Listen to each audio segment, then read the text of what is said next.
السلام علیکم، we talk کے ساتھ میں ہوں وسیم عباسی، عمار مسعود صاحب کے ساتھ۔ ناظرین، آج کے پروگرام میں ہم بات کریں گے آصف علی زرداری جو کہ پاکستان پیپلز پارٹی کے چیئرمین ہیں، شریک چیئرمین ہیں۔ ان کے کل کے ایک بیان نے بڑا ملکی سیاست میں ایک تہلکہ مچایا ہوا ہے۔ بیان بظاہر اس کو سوشل میڈیا پہ کہا جا رہا ہے کہ ان کا سافٹ ویئر اپڈیٹ ہوا ہے، اور انہوں نے کہا ہے کہ الیکشنز تبھی ہونے چاہیے جب حلقہ بندیاں ہو جائیں، اور الیکشن کمیشن اس سلسلے میں خود مختار ہے، اور نئی حلقہ بندیاں بہت ضروری ہیں چونکہ ہم نے کونسل آف کامن انٹرسٹ میں یہ فیصلہ کیا تھا، اس نے منظوری دے دی تھی کہ نئی مردم شماری اپروو کر دی تھی۔ تو اس ساری کی وجہ سے، اور لیکن ساتھ ہی ساتھ شام کو بلاول بھٹو زرداری جو کہ بیٹے ہیں آصف علی زرداری کے، ان کا بیان آیا کہ گھر کے معاملات میں تو والد صاحب کی بات چلتی ہے، لیکن پارٹی کے معاملات میں پارٹی کی سنتا ہوں۔ بیسیکلی یعنی انہوں نے ایک ڈیفرنٹ رائے دی ہے اپنے والد سے، جو کہ میرے خیال ہے شاید پہلی بار ہے جو اس طرح کا محسوس کیا ہے۔ کہ عمار صاحب کیسا لگ رہا ہے، یہ کیسا ہے کہ فیملی میں کیا اختلافات ہو گئے؟ میں آپ کی تھوڑی سی تصحیح کرنا چاہتا ہوں۔ آپ نے کہا کہ آصف زرداری صاحب کے ایک بیان سے تہلکہ مچ گیا۔ میرے خیال میں تہلکہ بلاول بھٹو کے ابتدائی بیان سے مچا تھا، جس میں پی ڈی ایم اور باقی ساری قوتیں ایک پیج پہ ہیں اور ساروں کو کوئی جلدی نہیں نظر آ رہی ہے الیکشن کی، سارے آرام سے بیٹھے ہوئے ہیں۔ اچانک بلاول بھٹو کا بیان منظر عام پر آیا اور انہوں نے کہا 90 دن کے اندر ہمیں الیکشن چاہیے۔ تہلکہ اس سے مچا اور تمام حلقوں میں پریشانی کی ایک لہر دوڑ گئی۔ اس کے بعد جو آصف زرداری کا پیغام آیا، جو بیان آیا، اس سے یوں لگا کہ نہیں، ہم سارے ایک ہی پیج پہ ہیں اور کوئی ایسی اختلاف کی بات نہیں ہے۔ پھر شام کو جو بلاول بھٹو کا بیان آیا، اس میں کچھ بغاوت کی بو بھی آئی اور کچھ ایسا لگا کہ جیسے معاملات بلاول بھٹو اپنے گرفت میں لینا چاہتے ہیں۔ ظاہر ہے اب آصف زرداری کا اور بلاول بھٹو کا بہت اچھا ساتھ رہا، باپ بیٹے کا ساتھ بھی ہے اور پولیٹیکلی بھی الائنڈ رہے ہیں۔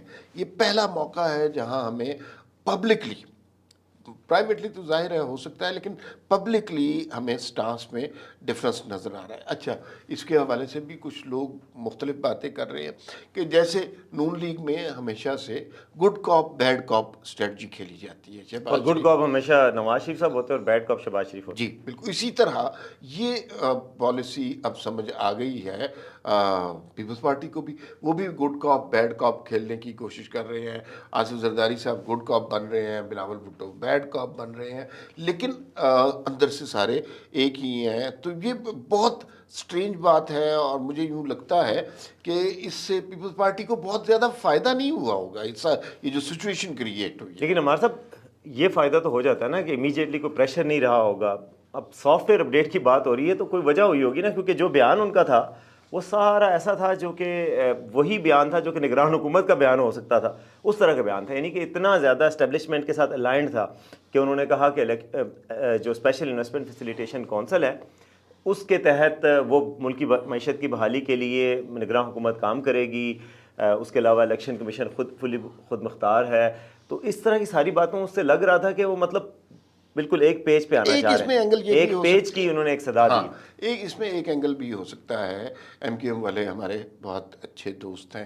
آپ کو پتہ ہے جب بھی کوئی حکومت جانے والی ہوتی ہے وہ سارا عرصہ حکومت کے ساتھ گزارتے ہیں اور جو آخری دنوں میں ان کے اختلافات حکومت کے ساتھ شروع ہو جاتے ہیں، اور اس کے لیے کہا جاتا ہے کہ وہ بنیادی طور پہ ان کی بارگیننگ چپ ہوتی ہے اور اس ذریعے وہ اپنی پرائس انکریز کروا رہے ہوتے ہیں۔ تو یہ بھی ہو سکتا ہے پیپلز پارٹی کی جانب سے کہ پیپلز پارٹی کے سٹیکس تو ہیں، لیکن اس سٹیکس میں زیادہ قیمت لگوائی جا رہی ہو، اپنی اہمیت کو زیادہ جتایا جا رہا ہو، کچھ کہہ کے کچھ لیا بھی جا رہا ہو۔ اور دوسری طرف یہ بھی آپ دیکھیں کہ ایک اور بات ہو رہی ہے کہ جو آج کل کریک ڈاؤن چل رہا ہے، اس کریک ڈاؤن میں یہ بھی کہا جا رہا ہے کہ کچھ پیپلز پارٹی کے رہنماؤں کے نام بھی انکلوڈ کیے گئے ہیں ایگزٹ کنٹرول لسٹ یا دوسری لسٹوں میں۔ جو ایگزٹ کنٹرول لسٹ کے علاوہ بھی لسٹیں ہوتی ہیں نا، جو بلیک لسٹ ہوتی ہے، باہر نہ جانے دیے جانے والے لسٹ ہوتی ہے، ایک ایسی لسٹ بھی ہوتی ہے جس میں ٹارگٹ کیا جاتا ہے ان لوگوں کو کہ مطلب یہ لوگ احتساب کے اس میں آئیں گے۔ تو یہ چیز بھی زیر غور ہے، تو اس وجہ سے بھی پیپلز پارٹی جو پش ہو رہی ہے اور پی ٹی آئی کی طرف جاتی ہوئی نظر آ رہی تھی، لیکن زرداری صاحب کے بیان کے بعد صورتحال تھوڑی سی بدلتی ہوئی نظر آئی تھی۔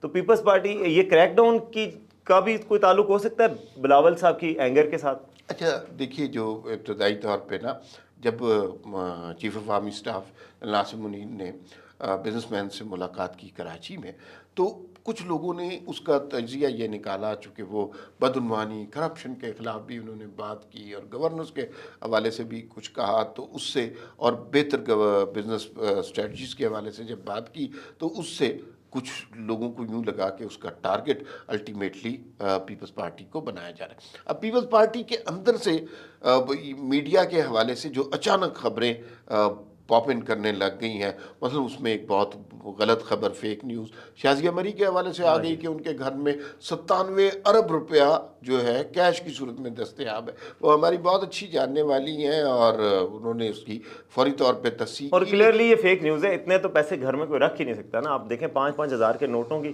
کتنی گڈیاں ہوں گی تو 97 ارب ہوں گے، اور یہ بالکل فیک نیوز تھی جو کہ پھیلائی گئی، پھر وہ بعد میں ریبٹ بھی کی گئی، کئی اداروں نے بھی معافی مانگی ہے اس سے۔ اچھا، لیکن جو ہے نا ہمارے ہاں اس طرح کی فیک نیوز چلتی بھی رہی ہیں، کئی سال چلتی ہیں۔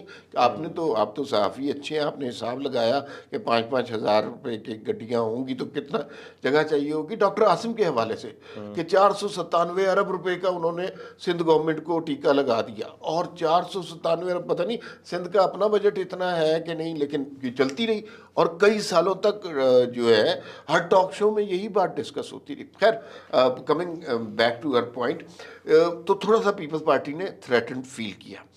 اچھا، آصف زرداری کی سٹیٹمنٹ اس اسٹیج پہ بہت امپورٹنٹ تھی۔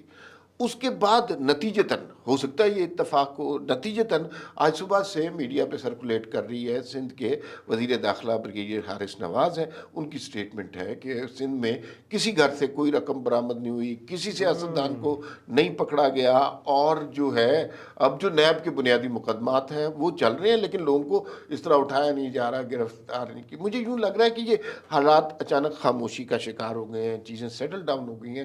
یعنی کہ زرداری صاحب کا بیان اور سندھ کے جو انٹیریئر منسٹر ہیں ان کا بیان آپ کو ایک ہی کتاب کے 2 صفحے لگ رہے ہیں؟ جی، یہ اور اس کے بعد ہمیں لگتا ہے کہ خاموشی ہو جائے گی اس فرنٹ پہ، لیکن یہ یاد رکھیے گا اس خاموشی کے پیچھے ایک طوفان چھپا ہوا ہے اور ایک تلاطم ہے جس کو کور کرنے کی کوشش کی جا رہی ہے۔ اچھا عمار صاحب، ایک اور بات کہ جو کریک ڈاؤن ہوا ہے، کریک ڈاؤن کی ظاہر ہے کئی ڈائمینشنز تھی، اور جو سب سے بڑی اس کی وجہ تھی وہ یہ تھی کہ ڈالر کی پرائس 330 تک اوپن مارکیٹ میں جا رہی تھی، اور بالکل ہی بے ہنگم ٹریفک چل رہی تھی اوپن مارکیٹ میں، اور اس کے علاوہ پھر انٹر بینک میں بھی ریٹ بڑھ رہا تھا، اور آئی ایم ایف نے کہا تھا کہ ان دونوں کے ریٹس کو کم بھی کیا جائے، تو ایسا لگ رہا تھا کہ وہ ڈالر پتہ نہیں 250 تک پہنچ جائے، پھر اچانک 302 اور 4 اور 7 تک آنا شروع ہوا ہے، جو کہ اچھی خاصی ایک سگنیفیکنٹ کامیابی ہے کریک ڈاؤن کی۔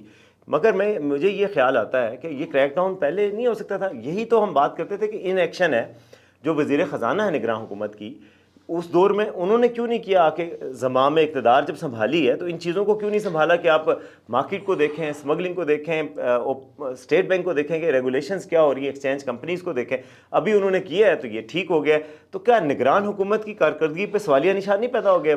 اصل میں نا یہ بالکل سوالیہ نشان پیدا ہوا ہے۔ نگران حکومت پہلے جو اگر ابتدائی ایک ہفتہ دیکھیں نا، اور آپ ان سب کے بیانات دیکھیں، یہ کچھ ڈینائل میں تھے۔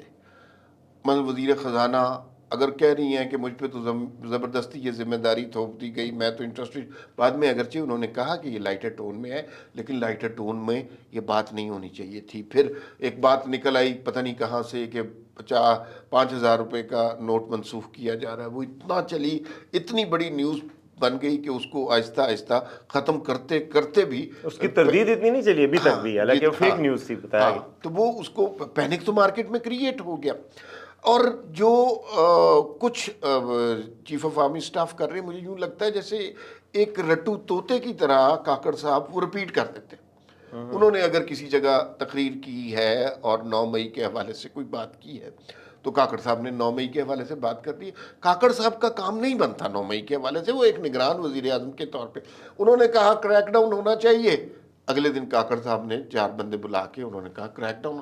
وہ کراچی میں بزنس مینوں سے ملے ہیں، لاہور میں بھی، کاکڑ صاحب ادھر چلے گئے اسلام آباد میں ایوان تجارت، اور وہاں پر جا کر بولنے لگ گئے۔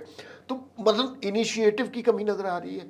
پہلے ہمیں یہ شکایت رہی کہ پہلے 1-1.5 ہفتہ کہ انہوں نے یہ تو کام میں انٹرسٹڈ ہی نہیں ہے، یہ تو سمجھ رہے تھے کہ ہمیں جھنڈے والی گاڑیاں ملیں گی اور پروٹوکول ملے گا، اس کے بعد معاملات ختم، بس ہمیں۔ اور آپ کو پتہ ہے شہباز رانا صاحب نے ایک سٹوری کی ہے ہمارے پلاننگ منسٹر کے حوالے سے، کل وہ بتا رہے تھے کہ پلاننگ منسٹر صاحب جن کا کام پلاننگ کرنا ہے، منصوبے بنانا ہے، انہوں نے اپنے گھر کی رینوویشن کے لیے جو آرڈر کیے ہیں حیرت انگیز طور پر جب حکومت آسٹیرٹی کی بات کر رہی ہے، پیسے بچانے کی بات کر رہی ہے، انہوں نے اپنے گھر کے لیے پردے، کارپیٹ، انہوں نے کہا ہے کہ جو ہے نا ووڈن فلورنگ ہونی چاہیے میری، یعنی کہ لکڑی کا فرش ہو، کچن میں یہ آئٹمز ہوں، فریج ایکسٹرا ہو، اوپر والے فلور پہ یہ ڈیکوریشن ہوں، شیشہ پتہ نہیں کتنے ایم کا ہو جو میرے ٹیبل پہ لگے گا. مطلب وہ ایسی ڈیمانڈز کی ہیں، اور وہ ڈیمانڈز کہا گیا ہے کہ بجٹ میں شاید پوری نہیں ہو سکتی، تو کوئی پروجیکٹ ہے اس کے ذریعے پوری کر جائیں پلاننگ منسٹری کے. تو یہ دیکھیں نا، یہ سیریسنس کا انہیں انداز ہے. چاہیے ڈائریکٹ ملک ریاض سے بات کریں تاکہ فوری طور پہ یہ کنسٹرکشن کے اور ڈیکوریشن کے معاملات حل ہو سکیں. لیکن نگران حکومت کے حوالے سے دیکھیں، ان کا صرف ایک کام ہے کہ آپ نے الیکشن کروانے ہیں، اور اس حد تک ملک میں جو ڈیلی کام ہے وہ کرنے ہیں. اب مجھے یہ لگ رہا ہے کہ شروع میں یہ جب مدہوشی میں رہے، اس کے بعد یہ اوور ایکٹیویزم کا شکار ہو گئے. مطلب آپ دیکھیے کہ پنجاب کی نگران حکومت محسن نقوی صاحب وہ ڈیولپمنٹ میں کاموں کا جائزہ لے رہے ہیں. وہی بالکل ثاقب نثار والی بات ہے، اسٹیرائڈ پہ آ گئے. ہاں. اور ثاقب نثار سے یاد ہے کہ وہی محسن نقوی صاحب کی کیبنٹ نے جو پنجاب کے ججز ہیں پنجاب لاہور ہائی کورٹ کے، ان کے لیے آسان بلکہ قرض حسنہ بلا سود قرض ان کے گھروں کے لیے دینے کا اعلان بھی کیا. کیبنٹ نے منظوری دی ہے، جو کہ انتہائی وہ ہے، کوئی 20 کروڑ سے زائد کی رقم بنتی ہے جو ایک جج کو ملے گی، جس میں کوئی قرض نہیں ہوگا، 12 سال میں واپس کرنی ہوگی. تو یہ کتنی افسوسناک بات ہے کہ ملک کا کیا حال ہو رہا ہے، بجلی کے بلوں سے لوگ پریشان ہیں، لیکن نگراں حکومت کو فکر ہے تو ججز کو 20 کروڑ روپے کے قرضے دینے کی فکر ہے. تو یہ بھی تو دیکھیں نا، پریارٹیز بھی غلط جگہ پہ مس پلیس ہیں. جی بالکل. اور دیکھیں، آپس کی بات ہے کہ یہ ہینڈ پکڈ لوگ تھے، یہ کہیں سے سلیکٹ ہو کے تو نہیں آئے. انہیں یہ فرق نہیں، انہوں نے کسی کانسٹیٹیوئنسی میں نہیں جانا، انہیں دوبارہ وزیر بھی نہیں بننا. انہیں اس سے قطعاً کوئی فرق نہیں پڑتا کہ عوام آج بجلی کے بلوں کی وجہ سے پریشان ہے. میں نے آپ کی پروگرام میں پہلے بھی کہا تھا کہ یہ جو ہے ایکسل شیٹ پہ اپنی مینجمنٹ کرتے ہیں. یہ اگر ادھر سے 2 بلین کم پڑ رہے ہیں تو ادھر ڈال دیں گے.